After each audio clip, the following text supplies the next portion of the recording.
खोला खोला देखे में लगे खास हो तो हवा का बाबू बेस हो रहता रतना तो हाव भाव से।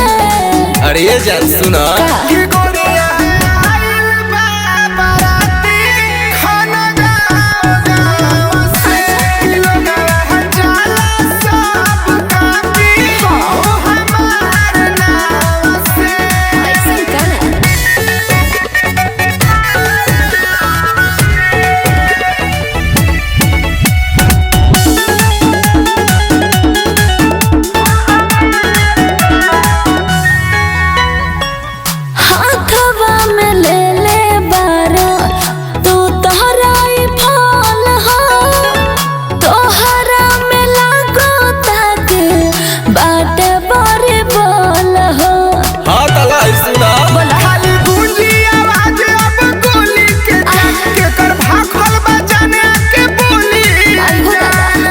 बोला तारा बड़ी रंग बाजी तब से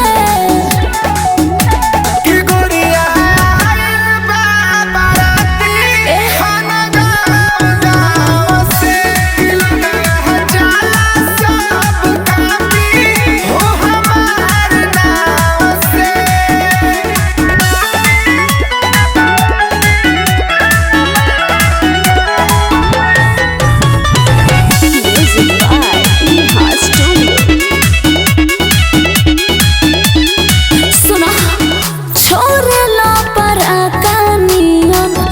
बहुत बुलेट हो एरिया के नेता करे तो से भेंट हो एहिजा खाली हमार चली। अच्छा नहीं बोली एहिजा पर शासन हो चल सूरज राकेश के शासन हो कतना लोग डराइल तोर दबाव से